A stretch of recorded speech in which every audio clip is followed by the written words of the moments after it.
Good morning. Can anybody hear me? Bob Barrio. Hi, good morning. Good morning. I'm here.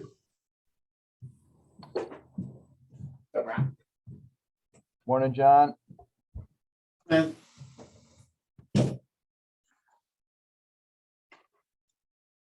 Morning, all. Morning, Jim.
Oh.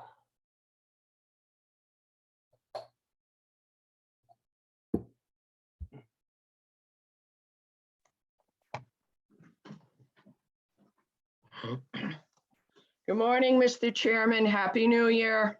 Happy New Year to you, Janita. Hope everything is well and you have a good year. We can all only hope. Yes, it's a moving target.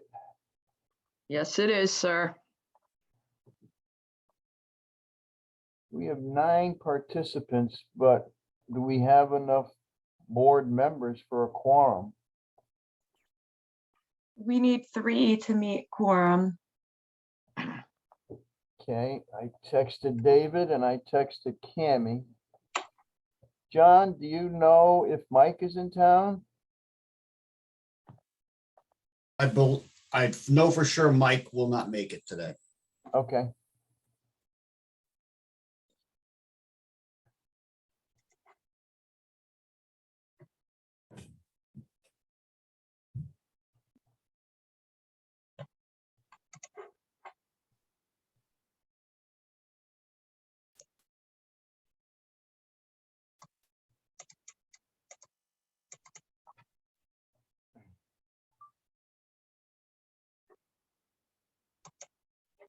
Okay, I just received, Tammy Champa did not get an email to sign in. Okay, Jennifer, what's the easiest way for him to call in? Which of the plethora of numbers did you submit that'll work? Let's see, to call in, let me just copy this. 1 second.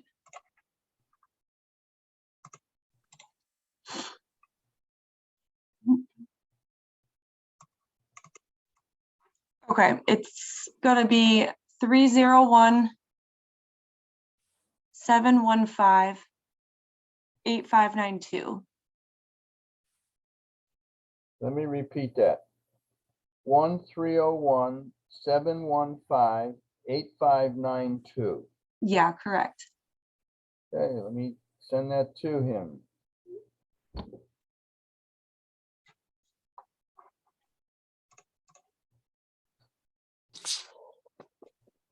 He'll also need the meeting ID to log in. Okay. And oh boy. And that's 813-979-90-130. Yes.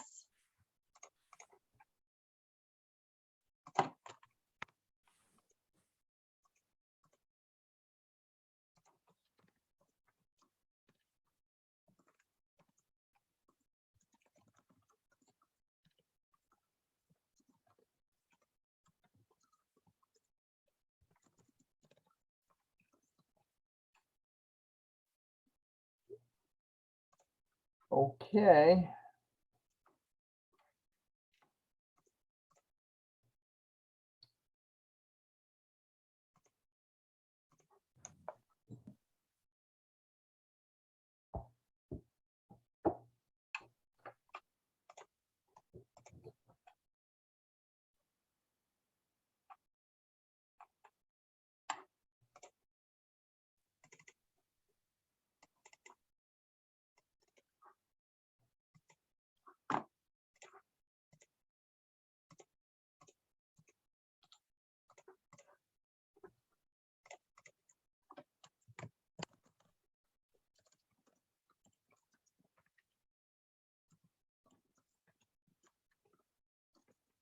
Yes, are you going to join the meeting? Oh, okay. Thank you. Bye. Okay, I just got a hold of Mr. Foster. He's gonna try to join the meeting. Awesome.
Good morning, everyone.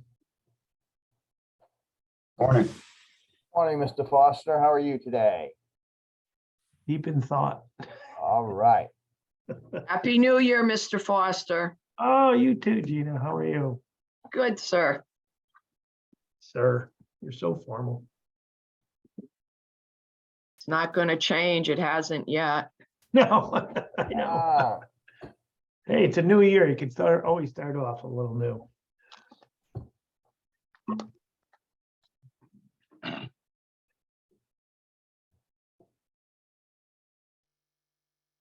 Are we still waiting for more folks? no, we've got John Higgins, you, myself, and Cammy is on the phone. Jennifer, is he still working at it? He's logged in, it looks like. I'm asking him to unmute. It won't let me promote him to panelist just because he dialed in, but he is able to talk. If he can just hit my unmute.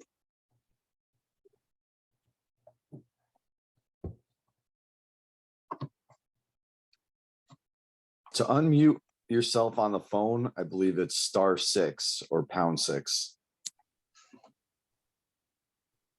So he should hit #6 or *6. Okay. Not sure if you can hear that, Cameron.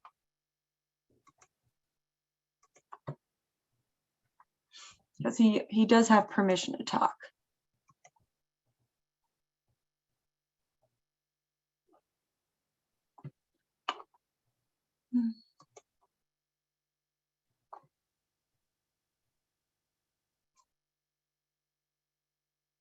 Yeah, still showing him as muted, just to let you all know.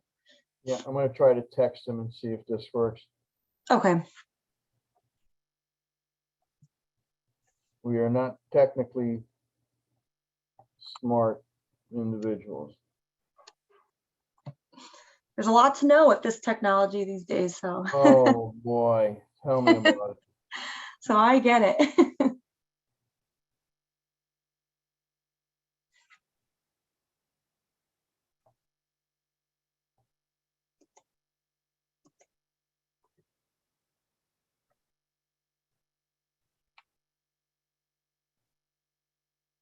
All right, let's cross our fingers. I just sent it. Okay. It did ask him to unmute, so I'm assuming there should be like a pop-up too that he can hit that unmutes him, but. You're already ahead of us.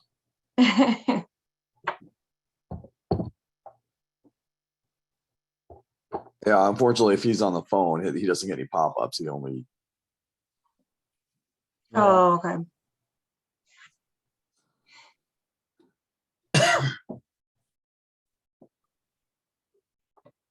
probably, let's see. I'm just gonna give him a call.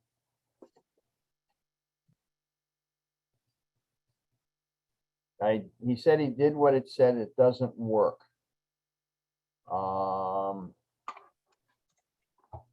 I did also email him the exact Zoom link. I don't know if he's, Okay, all Yeah. right. I mean, it's clickable. and you sent that on his computer? Yeah, he just emailed me a few minutes ago and I sent it right back 5 minutes ago. Perfect, thank you. Yeah, you're welcome. yeah, I just confirmed that unmute is *6. *6. So somewhere I need to put that in my memory bank, so when it happens again, I won't be able to remember. I'm writing that down too.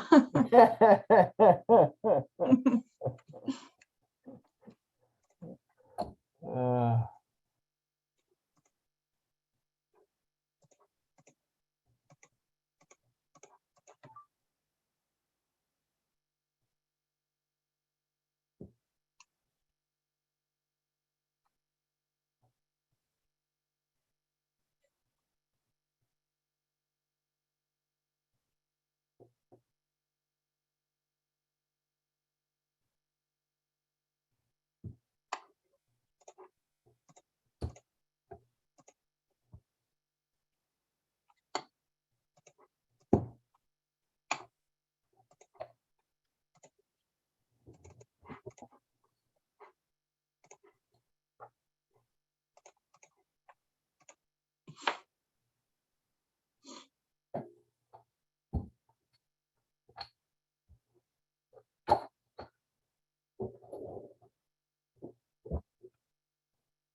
Jen, did you send him the last computer link to log in? Yes. Because I had difficulty with that. My cursor would just hover over it and nothing would happen. Yeah, I sent him the link to the agenda, which has the Zoom Okay, along with the direct link as well. thank you. Yeah, you're welcome.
Am I still in the meeting? Yeah, you are. Okay. No, I hit something and it's not gonna go well. Ah, okay.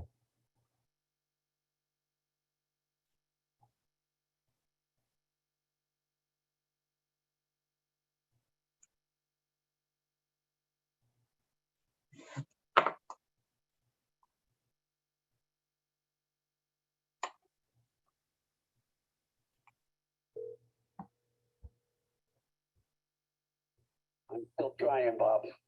Okay, I'm gonna leave you on, Go uh, ahead with the meeting because I can hear it. you can hear the meeting, all right. Yes. I'm gonna leave my phone on Cammy, but low, so if you have to say something, I can relay it, and that way we can continue the meeting, okay? Very good, thank you. All right, attendees, I have Mr. Cameron Champlin on the phone. He can hear, but he can't unmute, okay? So, what I'd like to do is I have him on the cell phone, and I'd like to start the meeting if that's okay with everybody.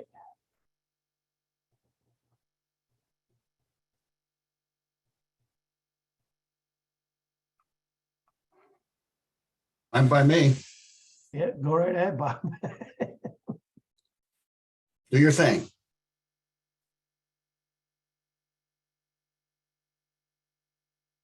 Bob, did you mute yourself or something? Yeah, can you hear me now? Yep. Okay. So, we're gonna start the meeting. Jennifer, you want to put it on recording? Yep, it's all set. Thank you. Okay, call this meeting to order. And for the record, can we identify everybody that's here? Bob Barrio, David Foster, contractor member. John Higgins, a limited journeyman.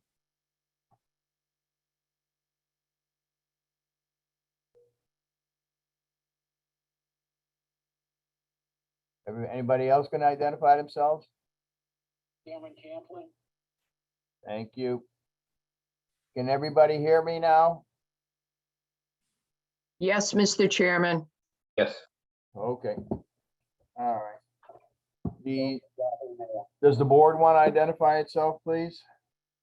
I mean, not the board, but the Department of Consumer Protection members.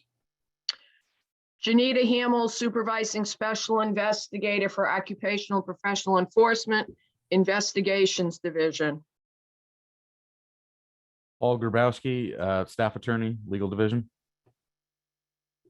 John Messner, Occupational Trades Manager, Investigations Division. Cammy, you can hear? Okay, good. We're gonna try it. Okay, we call the meeting to order. Minutes of the previous meeting. Can everybody take a look at that and let us know if there needs to be any corrections or adjustments? Motion to accept the minutes. Need a second? David, Second. David Foster, second. okay.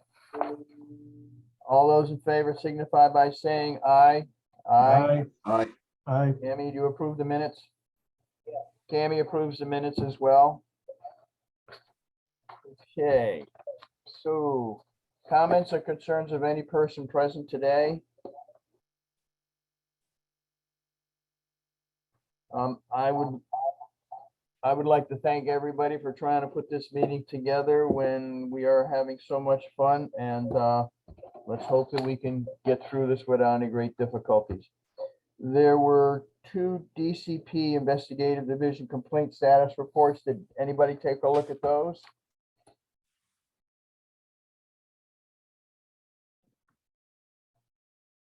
Did not see him. All right, they're in the last minutes. It looks like there's a total of 5. Mhm. I do have a question, Janita, about Todd Moss. Yeah. Contact legal closed. Why is this closed? There's no answer. This is a, Attorney Grabowski could probably, get into it more, but, this is a home improvement contractor guarantee fund application issue. The consumer, sued him, I guess. I'm not sure because I can't see their documents. When I go to open it, it will not open. But it's a home improvement contractor guarantee fund.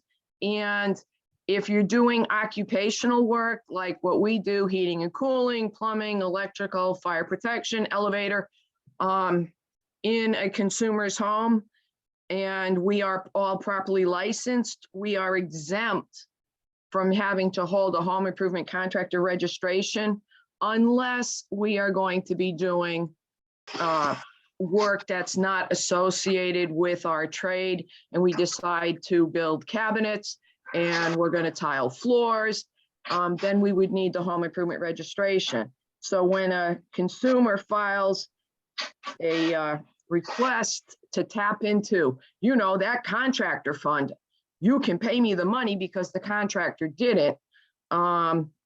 That's what ends up happening. The legal division and the paralegal will go through it and close it. But I can't get at the documents right now, Okay. sir. Sorry. Paul, are you able to comment on this? This one did not come across my desk, so I'm guessing it went across the attorney who handles the HIC matters. So it sounds exactly like what Janita said. It wasn't appropriate as a HIC case, and the person was licensed, so it was closed out. I can certainly look into it a little bit more too, but that sounds pretty standard. All right, just want to verify that and so forth. Okay. Any other, David, did you see this at all or not? No, I did not. Ay. All right, so everything ABC on another one, $1,000. Mhm. All right, and then the long story from Matthew Ryan. Wow.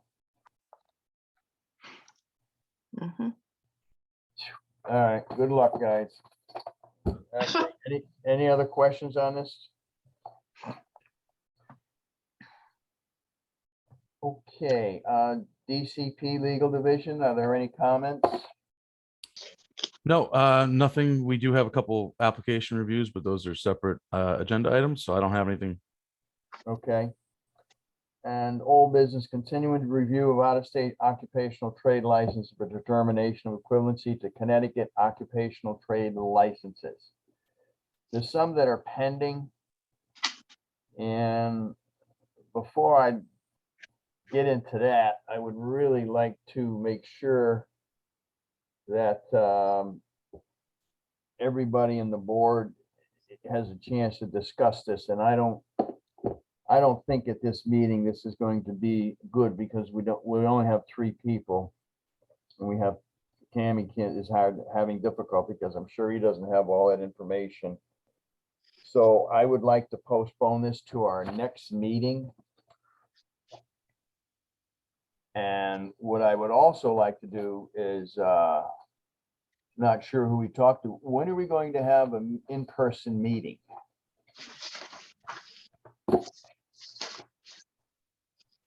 Don't everybody speak at once. I don't know, but what's your concern about the out-of-state license, Bob? Are you having issues trying to match them up with ours? Some are very easily matchable and others are not. And we've kind of opened a little bit of Pandora's box because some of these licenses are like playing horseshoes. You're close, but close only gets your point, doesn't score a ringer. So Karen Lehman, who's now in another area, has worked very hard to provide us with a lot of information. But I think unless you have all of the license information in front of you, you don't get the grasp of the full situation, because not many of these other states have anything involving steam. If you get a license from Florida, they don't use copper tubing. You know? So there are some issues that I just think a board meeting where it can be discussed would probably be much more accurate and fruitful. All right, I thought you were just talking about OJT and curriculum, Well, getting into particulates of material. well, you get an HVAC contractor from Florida that wants an S1.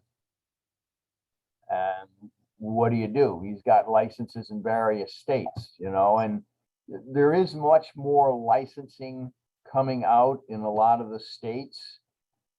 But the blend is trying to figure out what it gets you. Is it going to be a D license? Is it going to be strictly ice rink or ice cream factory refrigeration type of stuff? Is it bona fide an S license? Right. So Bob, in that circumstance, isn't it an automatic rejection because he's got to get an S2 out first? Well, Like- yes, it does, but he may not even qualify for the S2. Right, but it's still a process where it's denied and he's got to be told he's got to get an S2 first. And I'm just saying, Yeah. you know, on a technicality, I mean, I always thought it was their obligation to prove that they meet our standards and that we shouldn't really be hunting or to try to get them to there. I mean, it's nice to help them if they're there and give them advice, but you know, how are they proving their equivalency, or is it on us to say they're not equivalent? Well, That's- that's why we're going to have a hearing on 2 people today. Okay. Yeah, and I can chime in on this. This is Paul Grabowski from the legal Yeah, department. Paul. It is, you know, when we review the application in the working group, it is on the applicant to make sure they submit everything that's needed. We're not going to dig around, you know, and look for things, or, you know, we might ask for some additional information if it's clear that they could qualify. If they don't say have a certified employment letter and they just need to get it notarized, we might follow up on that. But otherwise, they have to provide everything.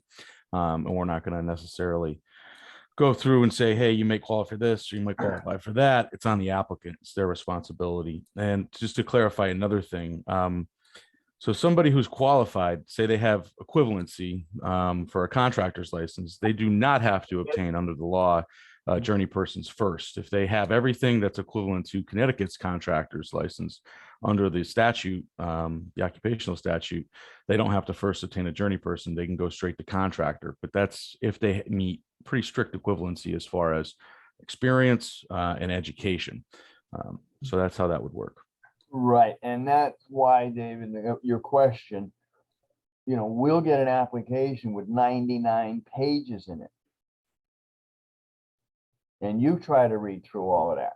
So there's a lot of fluff that comes up, but like Virginia, I think has got to be 30 or 40 pages.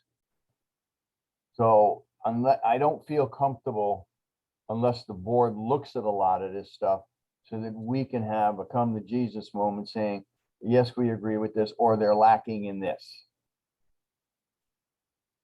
So that's why I would rather table this old business to the next meeting. And then really would like to know when we can have an in-person meeting. And again, don't everybody speak at once. Just a suggestion, Bob, this is Cam. Yes, sir.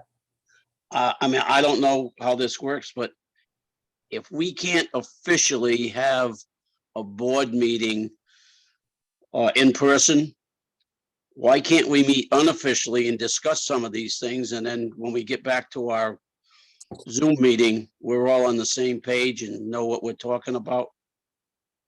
Well, two things. You actually can have an in-person meeting if the board decides to, but B, you can't meet outside of a meeting. If you gather, it's officially a meeting.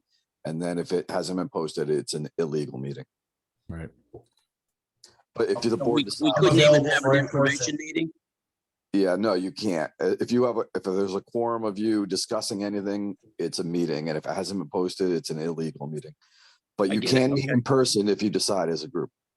All right, thank you. I'm available for in-person on April 4th. That's the next. Okay. So that was John Higgins, right? Yep, Okay, so our next meeting is April 4th, is that correct? that's what's on the agenda. That's what's on the agenda. Okay, so how about we shoot for an in-person meeting April 4th? And who is the person that we would request this to, Paul? So I'm not certain. It might be Jay. Is that your unit, or should we go Yeah, somewhere else? yeah. Yeah, Jen and I will work on coordinating that. All right, I would really appreciate that. And just so you're aware, if we're gonna go downtown, we're probably gonna need parking issues or the old badge passes like we used to have. Yeah, it's going to take some coordination, so we'll work on that. All right, appreciate it. And hopefully you'll be getting some help. All right. So then, okay, we'll go to the next thing, which is, anybody You have? need a any motion to table that to the next meeting, Bob? Yes, need a motion, John? I'll make a motion to table that to the next meeting. Second, Second, further discussion? There being none, all those in favor signify by saying aye. Aye. Aye. Thank you, gentlemen. Okay, now, I don't know if you guys have this, that would put us now into new business, correct? So we have the application review working group. We have a letter from Mr. David Rowe wanting to know why he was denied his application. Okay. And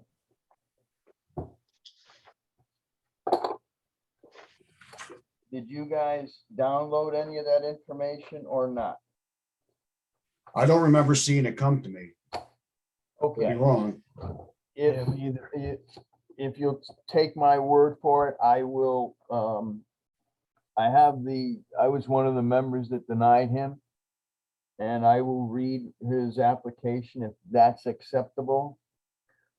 David Rowe is from East Hartford, Connecticut. He is applying for an S2. He currently holds a license in the state of Connecticut, and that license is a D1. And a letter associated with this from Nutmeg Mechanical Services, notarized. It says David Rowe was employed by Nutmeg Mechanical Services, Manchester, an S1 licensed contractor as an HVAC apprentice, and D2 licensed technician from the dates of August 1999 to October 2005. During his employment at Nutmeg, David was trained on the supervision of our S1 licensed contractors and S2 licensed journeymen to properly maintain, repair, and install everything in the world. Based on the scope of the work, during his 6 years, David was employed with Nutmeg Mechanical. He received sufficient hours of equivalent training to him to sit for the S2 exam. There also is from Lincoln Tech additional courses that he has taken to meet the requirements to go from the D to the S. And all of those were passed. And this was done in 99, 98, 99, 99.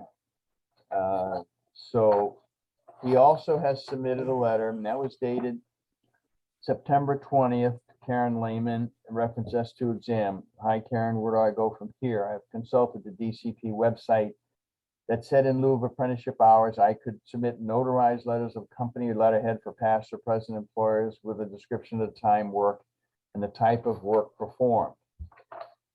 I consulted Larry Satchel, who I have no idea who he is. Does anybody attending the meeting today know who Larry Satchel is?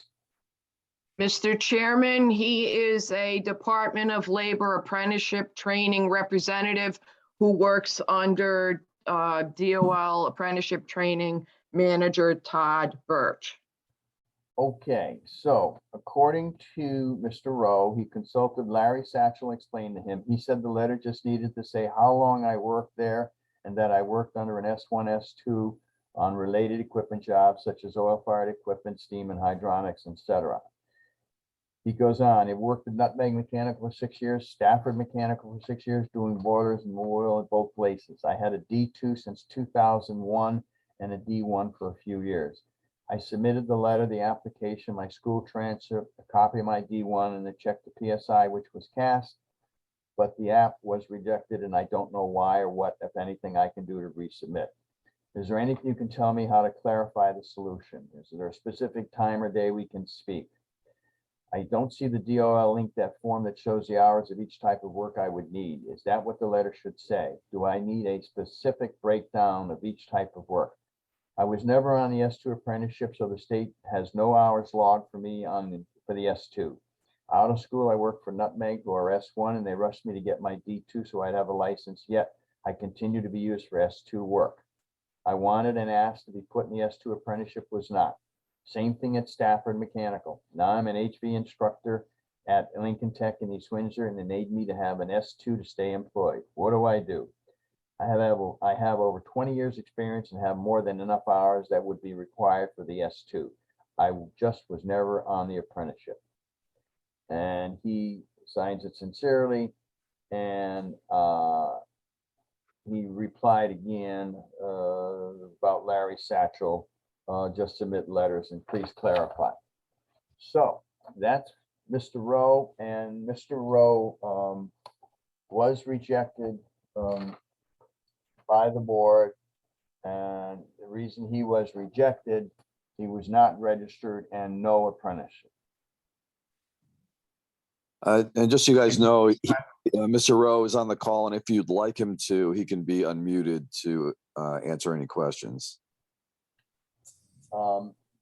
Would the board like to hear from Mr. Rowe?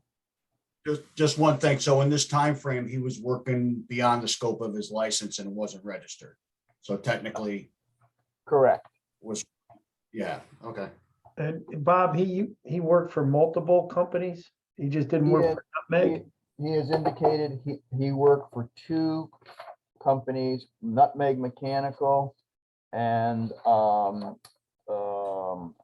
Stafford Mechanical. All right, so we may need to unmute him and ask him why he needs the S1. Well, Right. the He's asking for an reason he S2. want is because he's an instructor and they told him he needs it. So is the board comfortable with unmuting Mr. Rowe so he can explain everything? I mean, what's I been mean, this explained just is, seems like one of those typical issues. I mean, we've been facing this for years with contractors not registering their apprentices, and then the guy's stuck when he comes to try to get a license because he can show no registered time for the S2. And this happens all the time. Yes. So where's the contractor in this?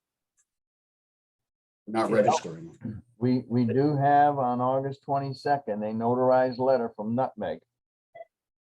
Yeah, their letter, haven't we had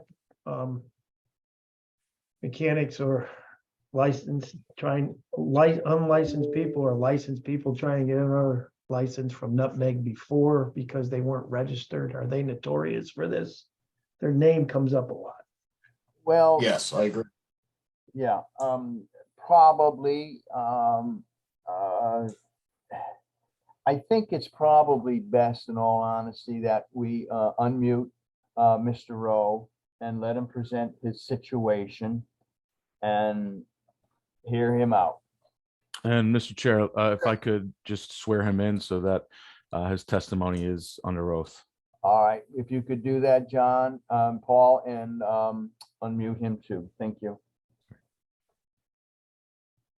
All right.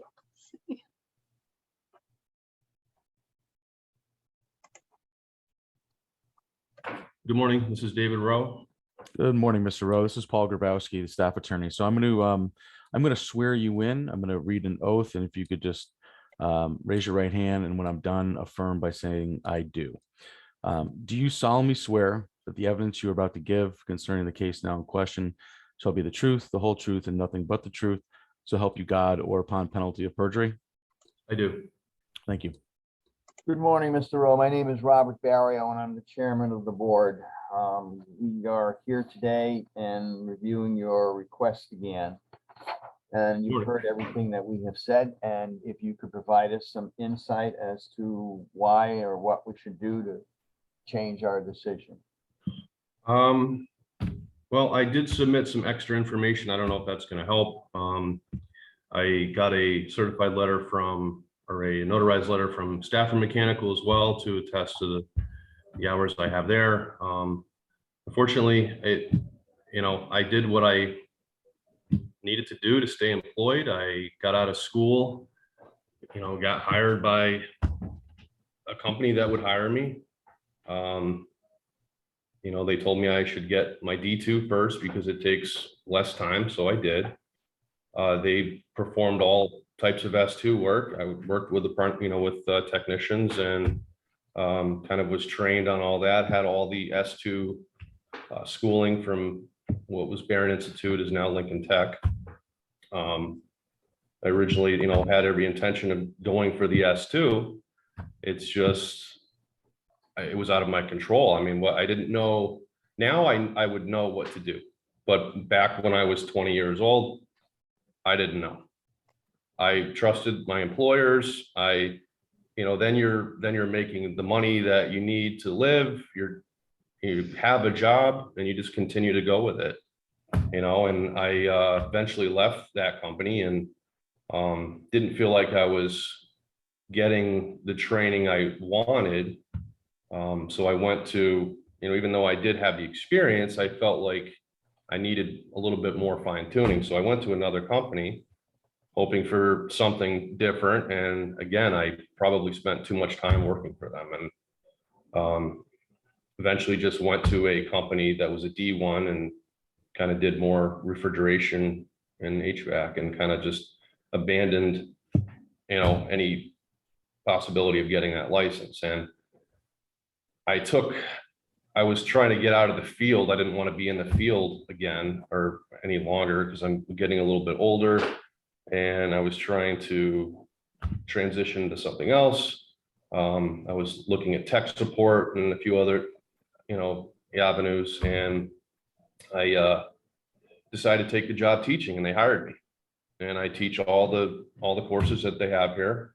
And that they said that I would need to get my S2. And I said, well, I don't think I can do that. I haven't been on the apprenticeship. We went on the website and it said that you can apply under equivalent training.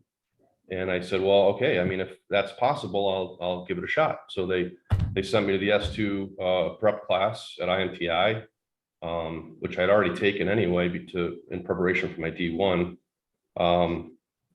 And applied for the license, submitted what I thought I would need, and then I got denied. So that's where I'm at. In order to stay employed, I'm gonna have to get that license, or at least be in the process of trying to get that license. So that's basically it. I mean, I feel like I have the experience. I've worked on all types of systems.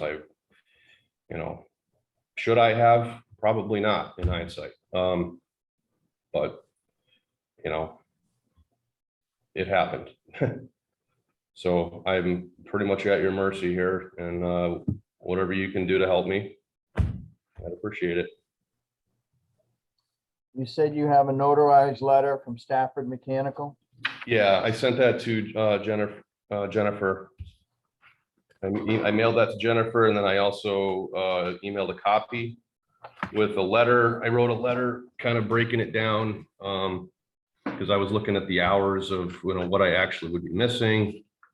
Some of it, I feel like, that's overlapping between the D and the S. I mean, you only need a certain amount of hours to get your D, but being in the the field for this long, I've probably surpassed a lot of that. Like, for example, brazing is on the S license, but not on the D, which I'm not sure why, because you have to braze to do refrigeration. So it's like, okay, well, I definitely have that, but I don't have, it's not required for the D. There's like warm air cooling installation. You need a few more hours for that. Let's see, which one is it? I have a whole breakdown. So there's a letter that has that breakdown that I sent. Another copy of my transcript, another letter. There's a copy of that letter from Stafford Mechanical, notarized. So somebody should have that. I did have a copy of my resume, which I know this is probably just overkill, but I just, wanted to show my experience. I didn't get a letter from the last company I worked for because they were a D1 company, even though, I had plenty of experience there. And Who was that commercial last company, refrigeration. Mr. Rowe? That was Medford Wellington, they're out of Billerica, Mass, and also Rocky Hill, Connecticut. So they're licensed in a few states, actually. And And that they would were- be on ice skating rinks or heavy chillers? Well, it's commercial refrigeration, so it was a lot of different things. Yeah. How many years were you there?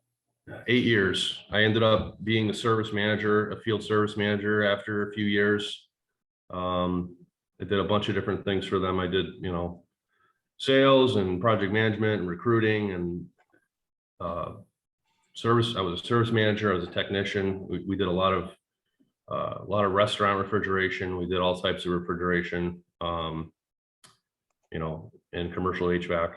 Just no hydronics and no oil, obviously, because they're a D1. So a lot of big rooftops and chillers and things like that. And you're experienced in steam as well? Yes. Yep. It's been a while, because I haven't worked for an S1 company for now about 10 years. But I did work on steam boilers. I had to service them. Worked on oil. I worked on steam boilers for both companies, more so with Stafford Mechanical. They seem to have, because they're the area that they took care of. There was a lot of older houses that still had steam. There were some at Nutmeg that we had a lot of commercial boilers because we did work for the town of Manchester. So I had to work on that stuff. So I've had to kind of, this was years ago. This was 20 something years ago. And like nowadays, it's a lot different. Back then, people just got thrown into it, and I didn't know, and I didn't know what it kind of was like sink or swim. So you had to figure out a lot of stuff out, and you did get trained, but it was kind of an initiation. You had to prove yourself, so you were trained, and I'm sure as people who have been in the field, how it is, Okay, do any of the board members have questions for Mr. Rowe? Mr. Rowe, it's David Foster. What school are you working for now? Lincoln Tech in East Windsor. And they're requiring an S2 license? Yeah, I asked them why, because when I went to school, we had a D2, a D1 instructor. We had an instructor that just did heating, an instructor that just did refrigeration. And I asked them, I said, is this your requirement or is this the state? And they say it's the state. So I've been trying to research that and figure out where it says that I have to have an S2 to teach HVAC. And I haven't been able to find that, but I'm just taking them on their word.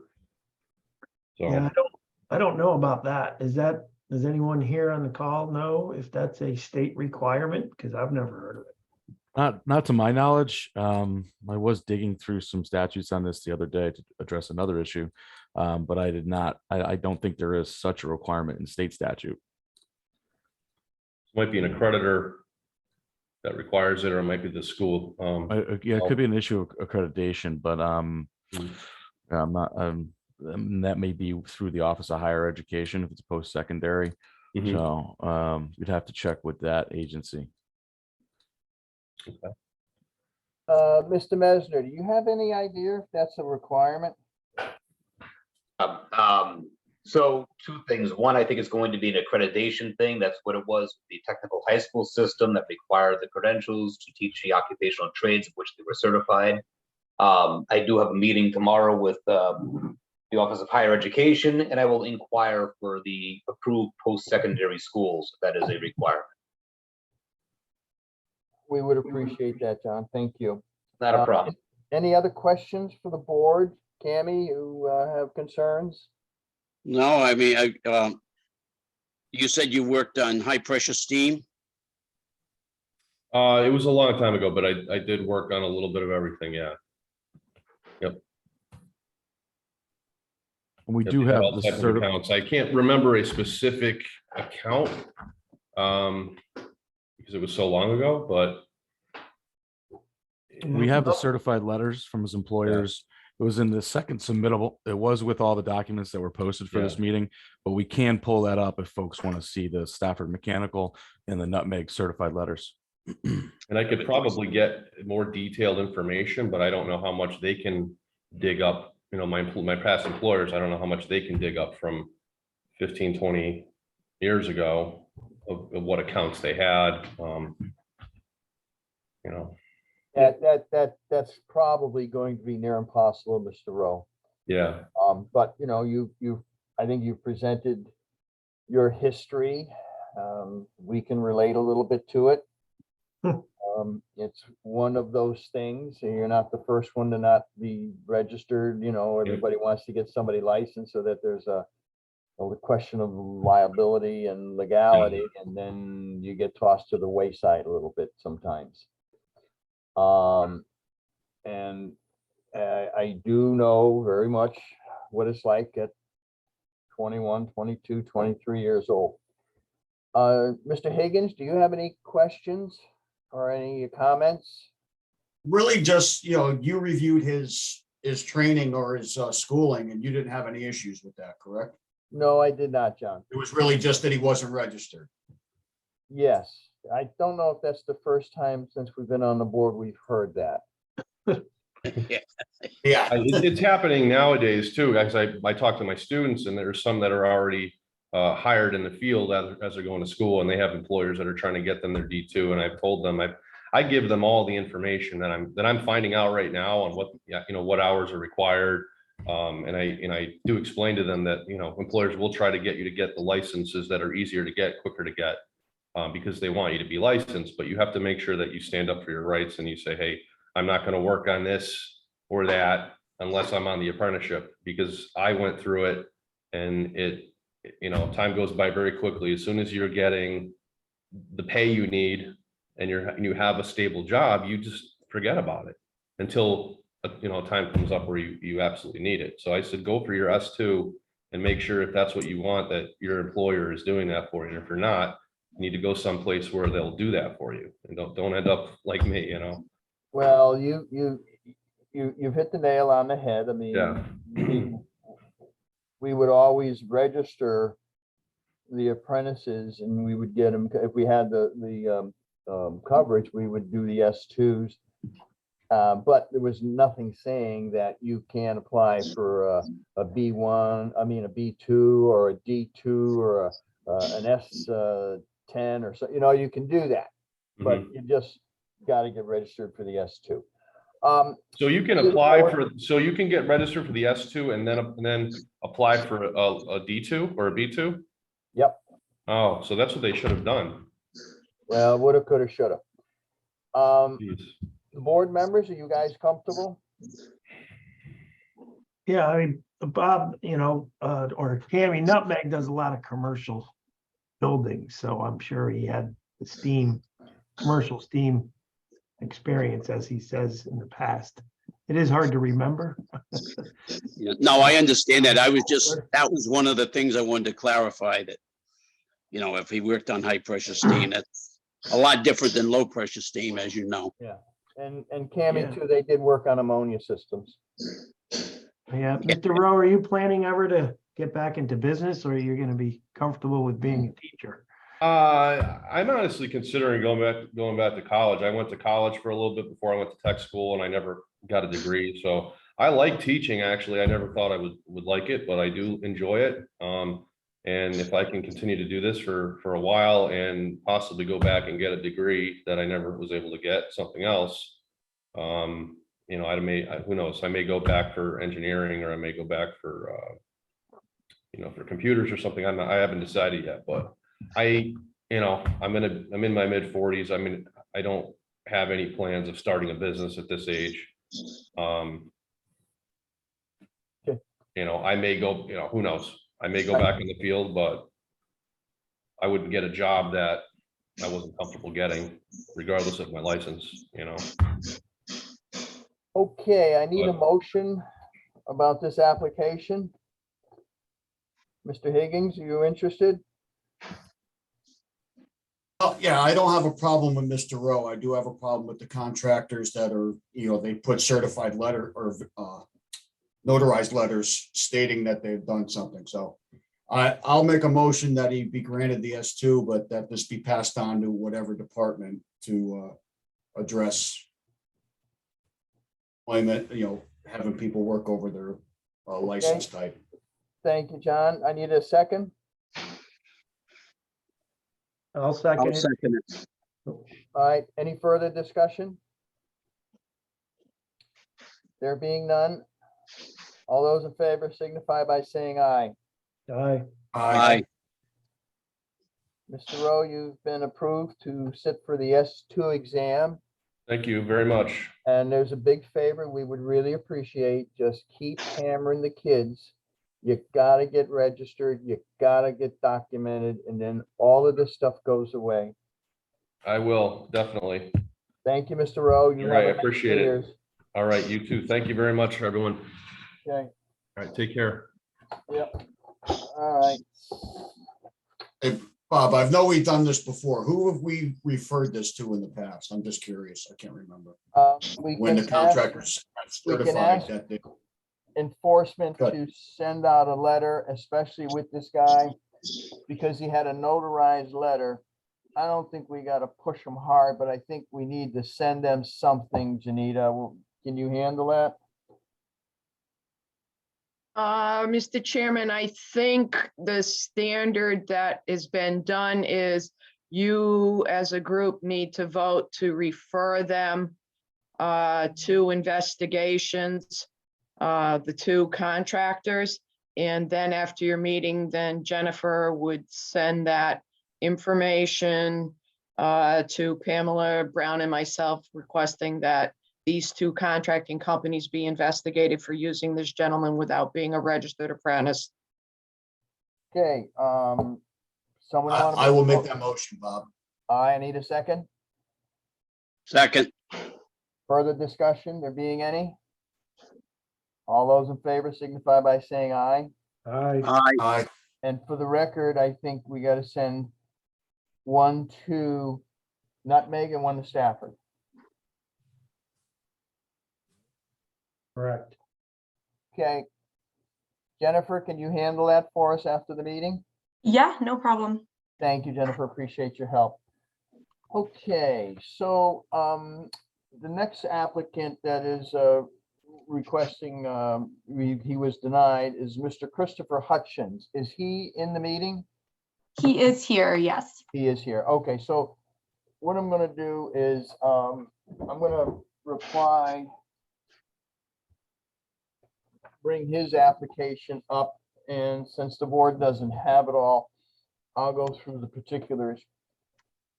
Mr. Hutchins was denied his application a while ago, and he did not have, hang on one second, he was not registered and he has no apprenticeship. Okay, so Mr. Hutchins is applying for a D1. He is from New Jersey. He does not have a license in any other state, no felony conviction. He is not a veteran. He works for a company by the name of Polytemp. And I'm going to run through this and then let Mr. Hutchins speak. So he wants to apply for a license, and he has a company, Polytemp, which is out of Port Chester, New York, which actually holds 2 licenses. One license from Connecticut, number 307133, which I'm not sure what category it is. And he has a Westchester license, a WC license. Okay, so it appears that they do quite a bit of refrigeration. And he also has a notarized letter, but I don't see, yeah, okay, a notarized letter that he was working there.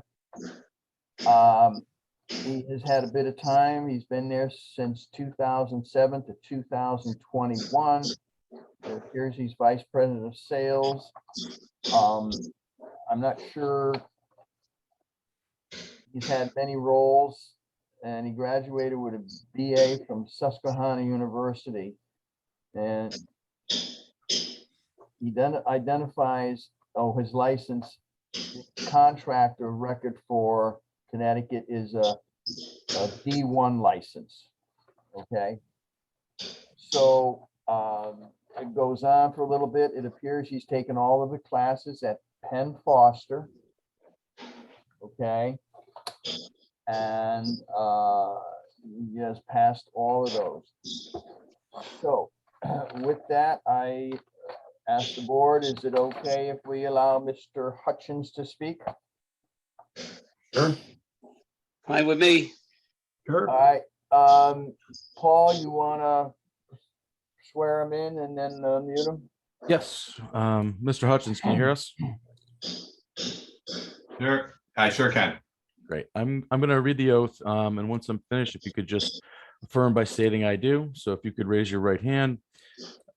Do you solemnly swear that the evidence you're about to give concerning the case now in question shall be the truth, the whole truth, and nothing but the truth, so help you God, or upon penalty of perjury? I do. Thank you. Morning, Mr. Hutchins. Robert Barrio speaking. How are you doing today? Good. How are you guys? Good. So you want a D1 license and you were rejected, and the reasons you were denied the application for that is that you had never been registered as an apprentice in the state of Connecticut, and you do not have any other licenses that will qualify for any form of reciprocity. Correct. So why weren't you registered? We've gone through this, and I came on board here in 2007. It was my father-in-law's business since 1956. And I came on board, and because we are in Port Chester, we had gone through, as soon as I came on, working and getting to communication with you guys up there to see about an apprenticeship program and about setting it up, since none had ever been set up with Polytemp. And we were told, because we are a New York company, that it was not feasible, or we couldn't form a apprenticeship program. So I don't know if that has changed, but that's, even when I came on and first started looking at going for the D2, that was what we were told. So I guess my question is how, and it's my ignorance and I apologize, is how would I go about registering for an apprenticeship? Mr. Mesner? You have to have an office in Connecticut. Pardon, Tammy? You have to have an office in Connecticut. A place of business has to be the address in Connecticut to have a Connecticut apprenticeship program. Bob, you Yeah. said he had a B, what kind of license do you have now, Mr. Hutchinson? In the state? I don't have any less. So I came here, I live in Jersey, but the company is in Port Chester, New York, right on the border of Greenwich. And I came on board and my father-in-law, Tom Rydell, had his D1 license, and Dean McBride, who's our head engineer and my partner, he has his D1 license. Paul Santoro with the company has his D2 license.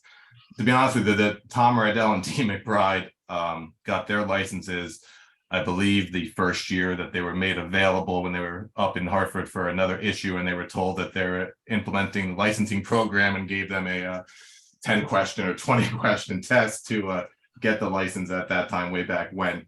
So obviously things have changed from that time. And so we had been working under those licenses, and so that's why there was no chance for me in working in New York other than the Westchester license that's available that you just pay for no other real licenses to obtain in this area. Yeah, Bob, I thought you said he had a 30 something license number in this state. He does have a 307133, and that's a D1. That's not right. That's Tom Rydell. That's who we were working under, but he has since retired and moved to Pennsylvania, and he has canceled. He has not renewed that license. So now we are working under Dean McBride's 0307132-D1 license. Okay, so you're working in the state of Connecticut under that license now, but you just don't have an office here. We do not have an office, and we're right on the border. I can throw a stone and hit Greenwich from here. Okay. Got it. Obviously, they must have been grandfathered at the time. You must be going way back. Way When back. Yeah, because when the licenses started, if you could prove that you did work in the state of Connecticut, wherever, then they grandfathered you in. So have you had experience in the trade? Have you worked in the trade?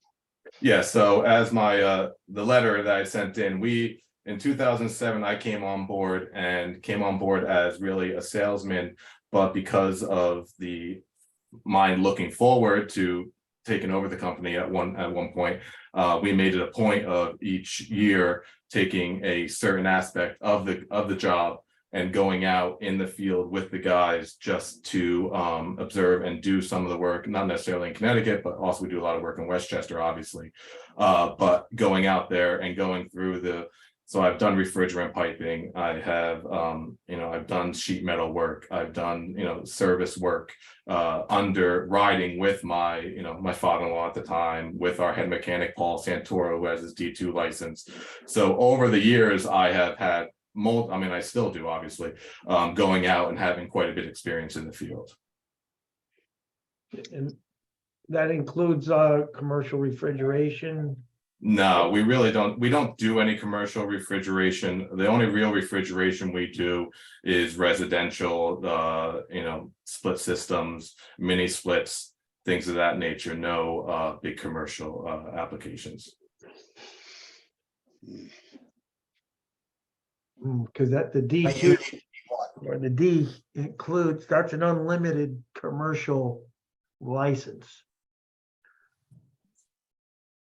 So refrigerant commercial would require you to have experience in that. Okay. Yeah, that's just something we've never worked on. We've never done that. Since 56, it says we don't work on commercial, we pick and choose what we work on and what we know. So that's never been given, an opportunity for me to even work on.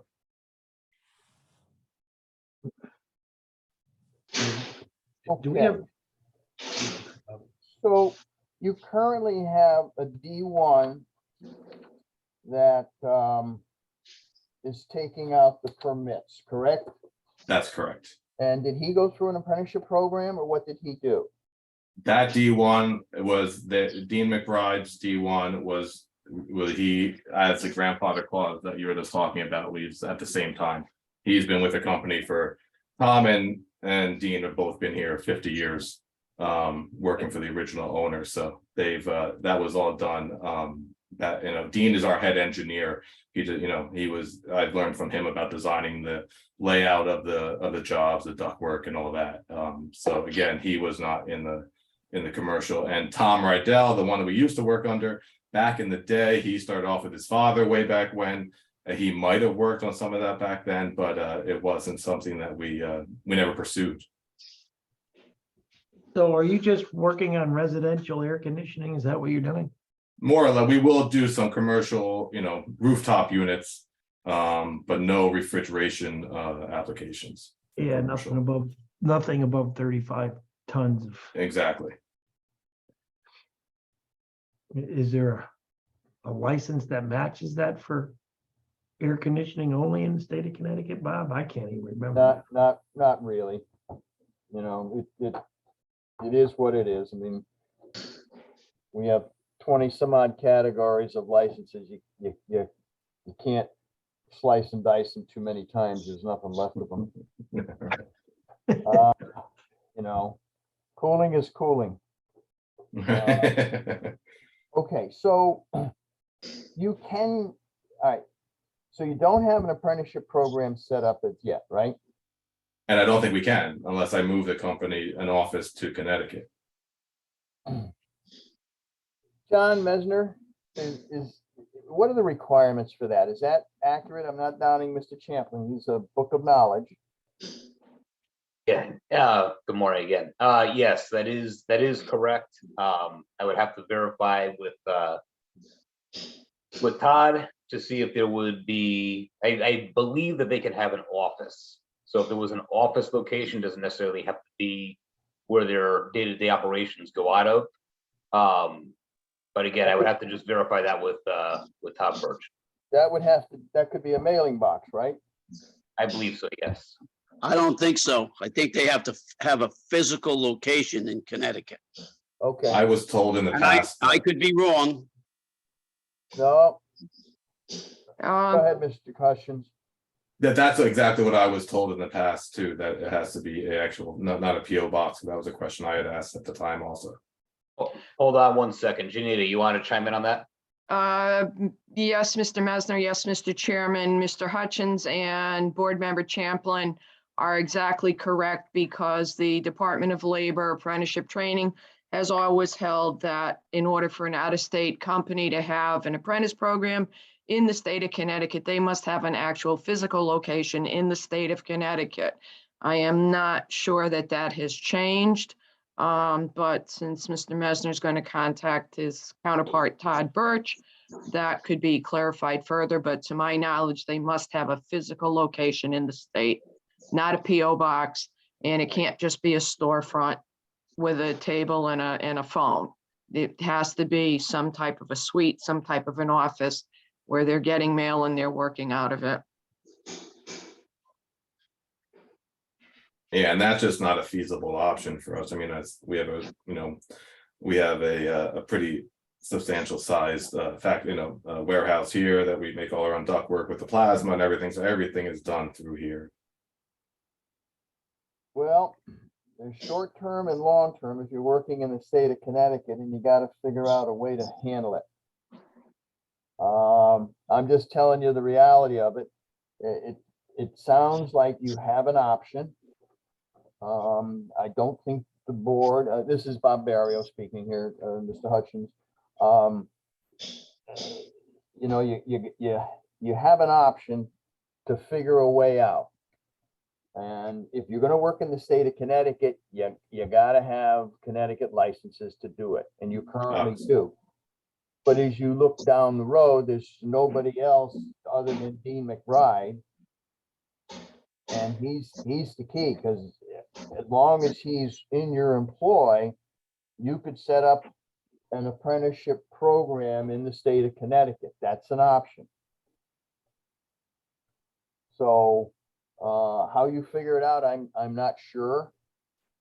But if you're doing a bit of work in Connecticut, you need to make a decision. You have no other license in any other state, correct? Well, we only do work in New York, and they don't require it. Well, you're doing work in Connecticut. That's why you want to get a license, correct? Well, yeah, and then, I mean, we've been, like I said, we've been doing work in Connecticut since very long time, and then quite a bit, we have very long-standing customers in Connecticut that we've worked on for many years under this, and it's just, and obviously we want to continue that, and I guess I'm gonna have to look, I mean, it's just that when you say setting up a whole nother, I mean, well, if it's not just a table and a phone and a chair, I mean, is there some kind of list I can get of what kind of building we need, or what exactly it has to include for us to be? And I guess then my next question would be, under that apprenticeship program, I would have to then fulfill the hours required under that apprenticeship program to just go for the D2 license, I would imagine, after that point, then hold that for 4 years to go for the D1. No, you've got a lot of experience, okay? The moment you went to work for your father-in-law, there was a plan for you to continue to run the business. You didn't work Correct. this hard to just say, well, too bad, it's all gone. Right. That's the wrong thing to do, okay? And you have Right. employees working for you, and eventually they're going to want to have to do something in Connecticut too. So you have to devise a plan. You do have an option. I would suspect that if you could resolve the location issue, and Mr. Mesner can probably help you when he gets through his meeting and let you know what the requirements are, or direct you to that. And, the board members here realize you've been out in the field, you've worked, you get your hands dirty, you understand the situation. If you're making sheet metal, I'm sure you got to have Band-Aids with you every day. It's the basic things that you need to go through, okay? So you have an option, all right?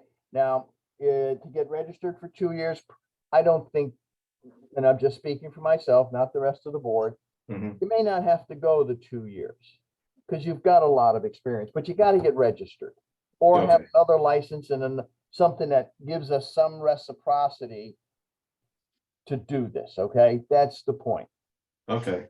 okay? Let me ask you can I ask one question? Certainly. Because I live in New Jersey, and I know they just instituted a few years ago their HVAC licensing. Can you reciprocate that license, or is that not one that you do work with? Well, That's a state that you work with. we don't know what we don't know yet because Okay. we are in the process of doing this. But if you do get a license, there are requirements. And if you meet New Jersey requirements and you have that in your wallet, nobody can take that away from you. We wouldn't either. Okay, but we need to Okay. see what their requirements are. Okay. So you have a couple of options, but you have to Sure. remember this now. When you come to Connecticut, you still need a location or something. And I don't know exactly what that's at because I'm not an attorney and it's not what I did. Sure. But your back is not to the wall with a bottomless pit. You have an option.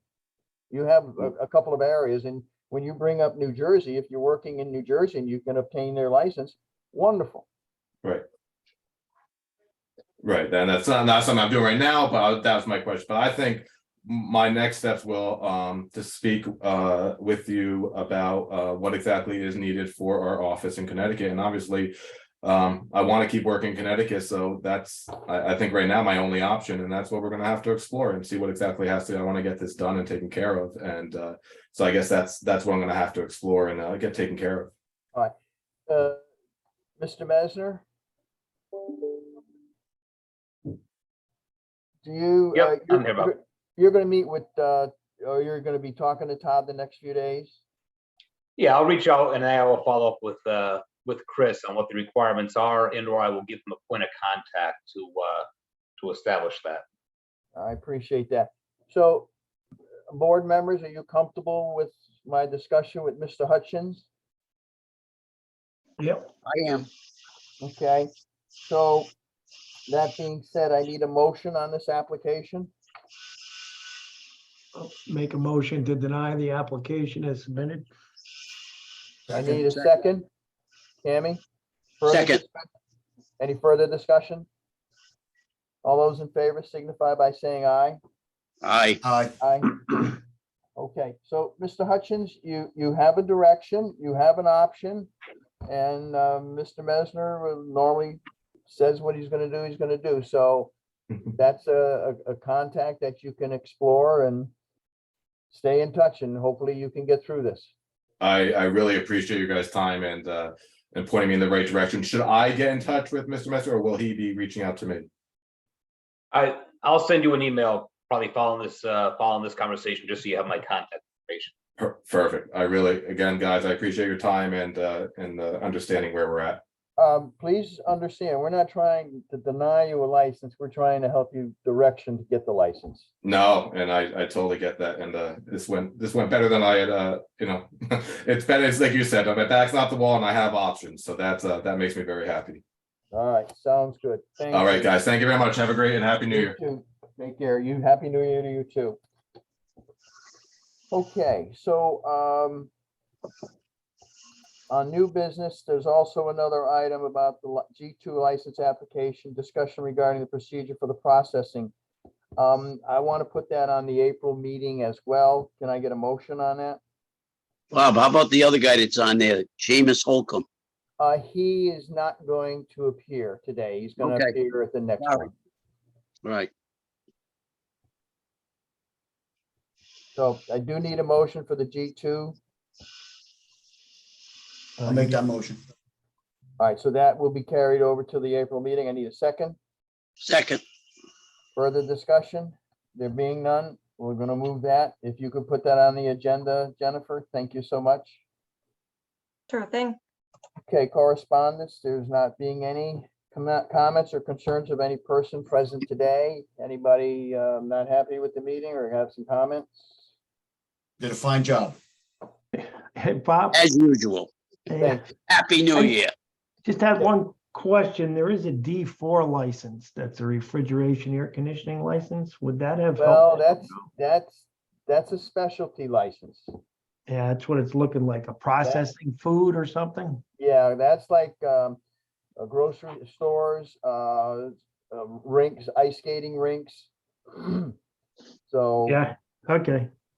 that's a specialty license. So, if he's worked on rooftops and the guy's trying to do the right thing, that's the biggest goal for me, and I'm very surprised today that both of the guys that I had previously rejected came forth, and we've given them a direction. Yep. Very good. So- Good job there, Chairman. Thank you. I'm not sure how to handle the adjournment. Everybody's comfortable, warm and fuzzy. Always. All right. Happy New Year to you all. And DCP, thank you for all of your help. I know you're going through a bit, Jennifer. So I hope we didn't scare you. Thank you so much. No problem. Happy to help where I can. All right, sounds good. I adjourn this meeting at this time. Everybody stay safe. Thank you. Happy Thank New you. Year. Yeah. Thank you. Thank Happy you. New Year, everybody.